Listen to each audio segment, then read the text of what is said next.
Yeah, good afternoon, everybody. How are you? Welcome to Real Talks. My name is David Steele. Um, I wanted to apologize for yesterday. I was wiped out. I I went on. So one of the people I watch on YouTube all the time is Matt Jarbo, and so he actually fell asleep, and so he did a late night stream, and so I was on his stream. And long story short, it ended up being we. So he's on the West Coast along with me, and we ended up going to like 4 in the morning. It was like a 3.5 hour stream. And guys, if you want to go and actually, watch that stream, go over to his channel, Hollywood After Dark. It's a fabulous, fabulous site. Great group of people there. Um, it's amazing. But yeah, so and I reached out to him on Twitter, and I hope that would be great to actually get him on the show at some point. But yeah, I thank Matt, and it was a good time. But I just needed a day to recover. So we're back. So today, you guys are going to be getting a daily double. Not only are you going to be getting Mission Impossible, but as it stands right now, this is episode number 2 of the hit show on Disney Plus, Secret Invasion. And so this was, the way the first episode ended, okay, and obviously you want to do that with a cliffhanger and everything else. Mind you, there's only 6 episodes here, so we're already a third of the way through this, or a third of the way through the season, and it just the way it ended was really good. It was really solid. Um, it ended on a cliffhanger. We don't know what's going to happen, and this gave a lot of backstory, just in general, to everybody. And there was a lot that's happened in this episode. And what I do like about it too is that it was long. So one thing that I think a lot of people had a problem with The Mandalorian was that there were episodes that was just all over the place, right? I mean, you had one that was like 37 minutes. And mind you, this is with credits. You had like a 37-minute episode, then you had a 54-minute episode, then you had a 45-minute. It was jumping all over the place. And what ended up happening was, like, and there were some episodes you could clearly see there needed to be more development and more story told. And that just wasn't the case here. And The Last of Us was very good in the respect that it was a good, solid hour. And anybody who watches television or knows television knows that if you're invested in the story and you're invested in the characters, and guys, this is what I always go back to, the hour just flies by. I mean, even The Last of Us, okay, I knew the story, but I wanted to see it. And there were sometimes, like the second or third episode, probably the fourth episode, it was like, ah. I'm like, my God, that's it? You know what's going to happen, but it's still one of those things. So, anyways, this was a solid, solid episode as far as time. This was, all told, it was, I believe, 54 minutes, right around there, mid 50s. So it was good. And it was a lot that happened, too. I mean, yeah, you had credits at the end. So if you want to call it like 50 total minutes. So, anyways, so this is this Secret Invasion episode number 2. So this episode was entitled Promises. And there was a lot that happened. And so it starts off in 1997 London. And so Fury basically, we see Fury, and he is talking with a bunch of Skrulls. And this is predating everything. And we see this mother, or not mother, but he lost. So this Skrull here, right in the forefront, lost his parents in the attacks, and so, basically the other Skrulls pulling him aside and say, "Look, he lost his parents. It's kind of hard to get through to right now, and everything else." And so basically Fury. So Ben Mendelsohn, who's fantastic in this episode as well. That's to be said too. And so basically, Fury gives a speech and says, "Look, you're going to want to be here and do what you're going to do. Just stick with me And I promise you, this is where the episode promise comes in. I promise you this is all going to go well. And subsequently, what ends up happening is later on, Ben Mendelsohn's character and Fury are on the train, and they're talking. And so the authorities were actually looking for Fury, and they can't find him because, of course, what ends up happening at the end of the first episode is they think he's responsible for the bombing that killed, a couple thousand people. And so the soldiers on the train can't locate him. So Mendelsohn and Fury have a chat on the train, and basically, I love the backstory. I love the backstory on the train. That was one of the cool things, is because we get to see more of Fury's back, the back of Fury, and just how it worked. And I think that was important too. Is he says, so my mom and I used to play this game. It was tell me something I didn't know. And so basically he says, tell me something I didn't know about the Skrulls, or the Skrull invasion.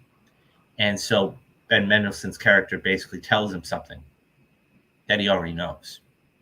He's like, tell me something I don't know about this. And so Ben Mendelsohn's character, and by the way, guys, the reason I'm not using their names is because I don't want to butcher them. I mean, I could try, but I suppose if they're easy, we can do that. But Talos, okay? So Talos basically says something to Fury that there's a million of us here. And of course, Fury is shocked and surprised and blown away. And he's like, this is your stop, get stepping. And so now Fury's got to come to the realization that there are a million Skrulls on Earth. And what the hell are we going to do? And that's the least of his problems as we move forward in this episode.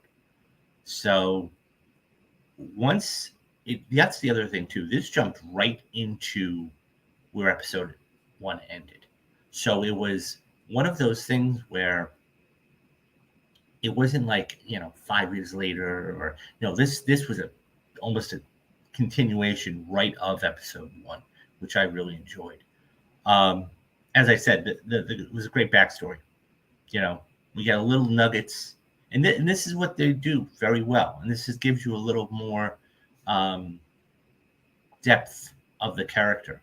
So one of the other things Fury has to do, and anybody who watched the first episode and saw what happened at the end of that episode, okay, knows that one of the most beloved characters, not only in Avengers, but really S.H.I.E.L.D. passed away. And that was Maria Hill.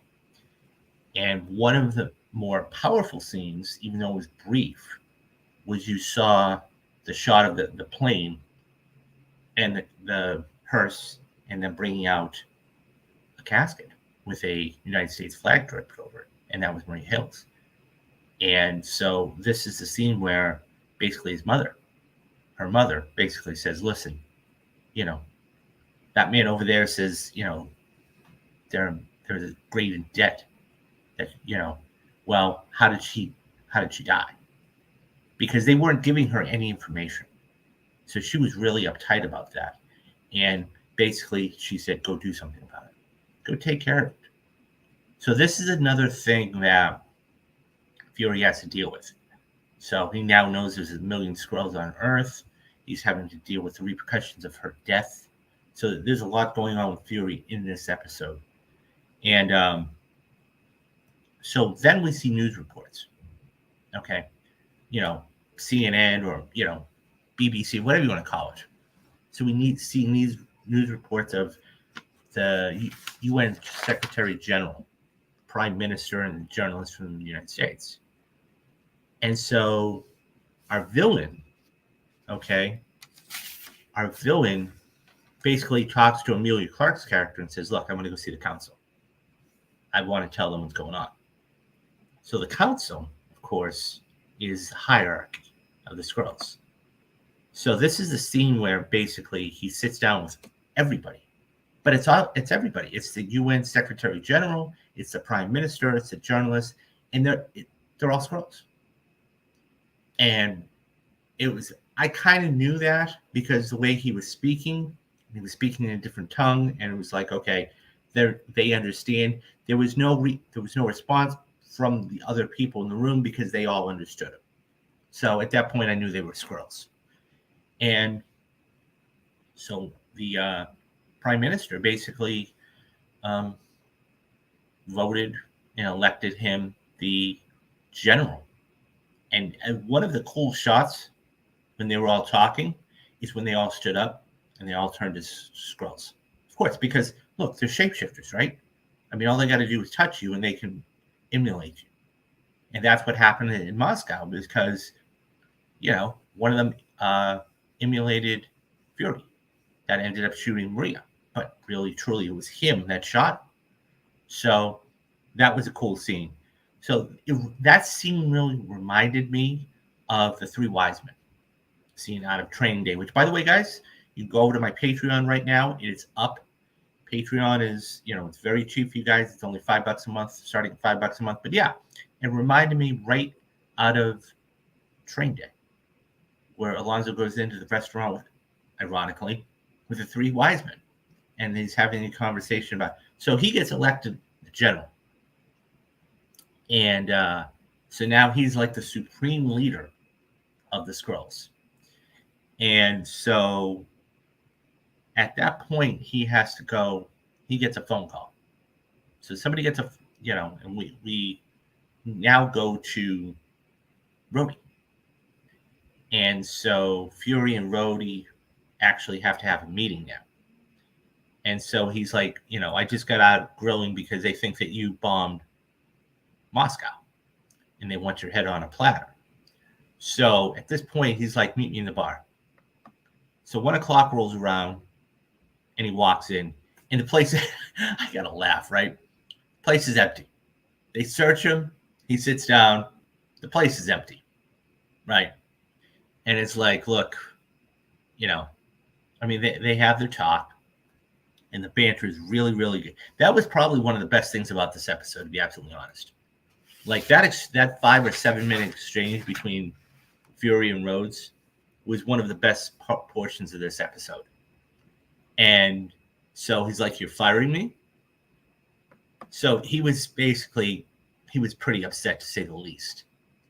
And at that point, he's like, okay, you can do this the easy way or the hard way. Because, Rhodey has to answer to higher ups. And he's like, okay, I'm leaving. But he twists the guy. So getting up, he twists the guy's arm, nearly breaks it. And then I love it. Fury being Fury gets in his face. He's like, I'm Nick Fury. I can do whatever the hell I want to do. And this is where you see the aggression come out of him. And I thought it was a really cool scene. It was a lot of banter, but it was a lot of powerful jabs, going at each other. The callback, too. I love the callback of Groot. So we then cut to the scene where they go back to the hideout. So Talos and Amelia Clark's character go back to the hideout.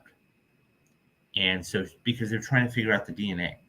And they're trying to do this for new recruits. And there's a research team going on. And so she sits down, she's at the computer, and she types in something, and one of the first things you see, it says Groot. So you see the callback there, which I thought was really, really cool. Okay, Marvel is very good at doing callbacks. Very good. And so one of the other things so they're trying to find this guy. They're trying to find this guy and figure out what his story is and everything else. And so we then go to Olivia Colman's character. So we go to this essentially freezer. So we got this guy chained up. And you see these guys beating the living daylights out of him and everything else. And so then Olivia Colman walks in, and she's, you gotta remember, guys, she's a 2-time Academy Award winner, so she's got a presence. And she's like, has he talked? And he's like, no, I don't know how you're going to get it out of him. So they said, like, okay, everybody leave. I have my methods. They're like, huh? So essentially, what ends up happening, the torture scene. So there's a torture scene that happens. And I got to say, like, one of the first things that she picks up a cleaver and she cuts off one of the guy's fingers. I'm like, ooh. But she's like, okay, let's party. Because at that point she knows he's a Skrull. And she takes this serum, okay, and she injects it into him. And it heats up the metabolism. And you start to see him change. And it's essentially to try and extract the information out of him. And it was a brutal scene.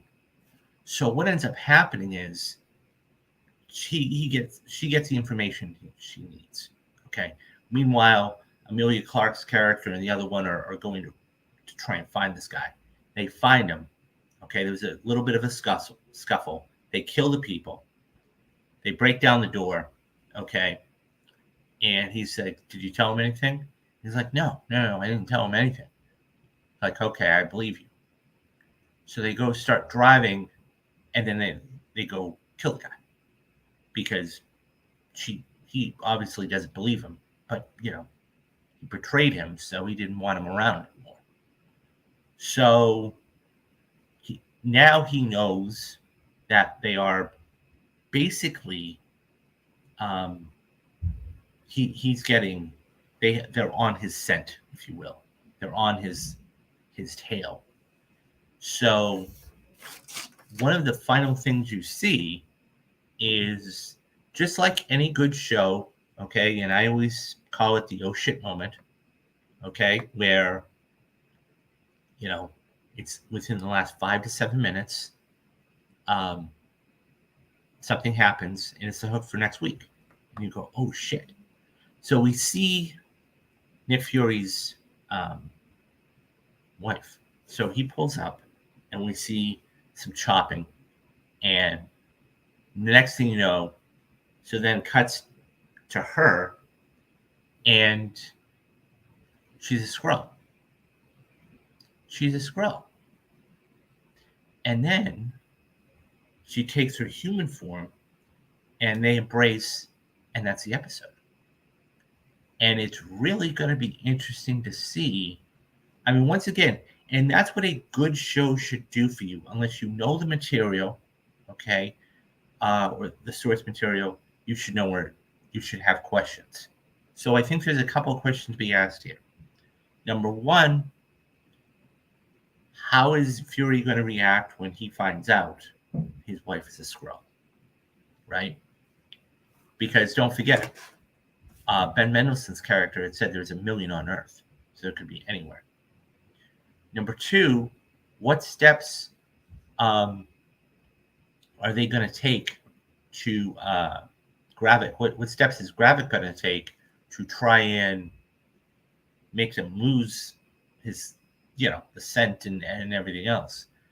There is also another relationship going on here that we didn't touch on in this episode. I suspect we'll do in the next episode, and that's between Ben Mendelsohn's character, okay, and Amelia Clark's character.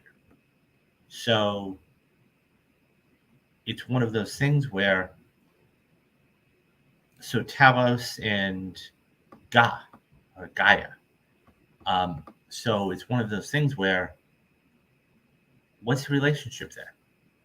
So is it father-daughter or whatever it is? And I think that's going to be an important little nugget to flesh out. I mean, we've got 3 episodes left. It's a side story. I think it will eventually come together. But yeah, so this episode essentially was all about Fury. It was all about Fury and trying to not only figure out his past, but his future. And he was having to confront things. And so, I did, once again, I love the callbacks of the different, one of them asked, well, what if the Avengers come? And we had Captain Marvel reference and everything. That makes good television. It doesn't, you just sprinkle them in there. You don't do it all the time. And so I think that this is going to be very good. I mean, I'm obviously going to watch next week, and it's fascinating to see what happens.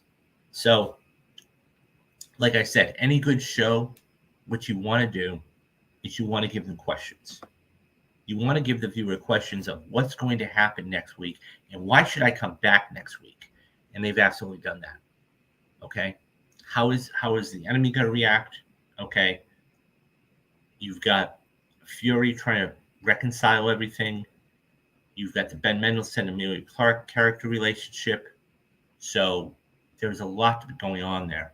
I think episode 4 and 5 is when it's going to really start to heat up. I think this is going to be more storytelling. It's going to move it along, but 4 and 5 are really going to set the stage for 6. And 6 is going to be an all-out. I'll be very curious to see if this is a limited series or if this is if they're going to do like a second season of this. I don't know, but it'll be interesting. But this was really good. This was a really good series or episode in the series, and I think it's going to get better. So, and that's the thing. It wasn't like I was bored. That's the other thing too, because 45-minute shows or 50-minute shows, they can be boring. They could be boring. And this one really, it jumped from the different storylines, which was good. And one thing else I noticed, and obviously it was a major touchstone last week, is the opening. So I didn't know if this was going to be like the same opening, like for the show, or if they developed individualized openings. And what it looks like is they developed individualized openings. So it was not the same opening as the first episode, right? I mean, you had a picture of the White House. There were some similar shots, but it wasn't exactly shot for shot done like that. So this is going to be good. And I think that, I'd be really, we'll never know, but I'd be wondering how the ratings were for this episode, because that's what you want too. Is when you have a streaming show like this that's original, you want those numbers to just climb. Okay, even with something like Last of Us, and I know I keep going back to it, that show had, I want to say around. Look, HBO Max crashed the first night. People don't realize that. That's why when 24 hours later was one of the most watched things on the streamer. But you just see it. I think it started like 5 million. By the time it was over, and granted that was 9 episodes, it was almost 9.2 million people watching that night. The only other show that had done that had broke that, was House of the Dragon. So that tells you something. So I think that's going to be a very interesting thing. But overall, I enjoyed it. And I think next week it's going to be fascinating to see how these things work and what happens with them. And the storyline, it looks good. Obviously, I can't wait for 4, 5, and 6. I think 3 is going to be, like I said, just more story-based of everything else. So, okay. So I know this was very brief. It was about 25 minutes, but it was a necessary thing. I had to do a little catch-up. So if you guys do tune into this, okay, and watch this all the way through, first of all, thank you. But more importantly, I only have a couple of things to ask. Number one, please hit that like and subscribe button, because that is going to get this out to everybody. And that's what I want. I want people to watch this, as many people to watch this as possible. Okay. Number two, If you like to support me, as the ticker says below, there's a number of different ways you can do it. Number one, you can drop a super chat if you ever do come into the chat. Okay. And by the way, I'm very grateful for everybody who believes in me doing this. So you can either drop a super chat for questions, or you can go to the Patreon, which, by the way, I just released the other day. There's 2 brand new shows up there. One is Mob Mondays. Okay. That is $5 a month. That is all of the great mob movies of the past, let's say 30 or 40 years. I will be doing month by month by month by month. You will get all of those movies. Okay. Or if you want to do both, there's another one up there that's Rewatch Wednesdays. Rewatch Wednesdays is a show that I started that I had about movies I hadn't seen in a while, sat down, rewatched them, and basically give you my input. Sometimes I'll have guests on, sometimes not. This particular one, you guys selected for Mob Mondays, you guys selected Goodfellas. So, fantastic movie. Another one by Martin Scorsese. Okay. And then for Rewatch Wednesdays, you guys selected Train Day. So I will be putting out in the next week or two. Okay. It's probably next week. Okay. Even today, probably I'll be putting out a tweet to actually ask you guys what you want to see for Mob Mondays and Rewatch Wednesdays. And then, like I said, it's $10 a month, guys. It's $10 a month. So the other thing too is, if you want to just head on over to the store and grab a mug or a shirt or a hoodie, or very, very, it's relatively cheap, and they look good too. So the other thing, if you really, and I try to make things as cheap as I possibly could, you could actually support me becoming a member. So I'm starting to grow the community right now. And so there's 3 different levels. You have one that's $2.99 a month. You have one that is $5.99 a month. And you have one that is $9.99 a month. If you get the $9.99 level, you will be getting a 1-hour private conversation with me and talk about anything you want, whether that's movies or sports or, upcoming schedules, what's going on, So that will be that. And yeah. So number 3, perfect movies. Tomorrow is July 1st. Oh my gosh. Tomorrow is July 1st. We're going to be 6 months into this, almost 7 months into the year. So every single month I put up a brand new a movie that I believe is, quote, perfect. Okay. I started with Silence of the Lambs. Okay. Went to Captain America Winter Soldier. I've done Heat. I've done The Social Network. I've done The Dark Knight. I've done, a couple of others. Okay. I have a couple of ideas in mind, but, maybe I'll put that out to everybody to see what they want to see. So perfect movies. That whole series is completely free on YouTube, and you don't have to pay for that. So guys, go check that out. So upcoming for this weekend, okay? Tomorrow. So today you guys are going to be getting another mission about, 3 o'clock. So I'll be back here at 6 p.m. Eastern Time, 3 p.m. Pacific, and I'm going to discuss Mission Impossible Rogue Nation. We only have 2 films left. Okay, Rogue Nation and Fallout. And that's going to lead up to July 12th in Mission Impossible Dead Reckoning Part 1. Speaking of spoiler casts, and I will be doing a spoiler cast for that. But speaking of spoiler casts, I will be going to see Indiana Jones either tonight or tomorrow morning, depending on how things go. And then tomorrow, guys, come back here. I don't know what time yet. Come back here tomorrow.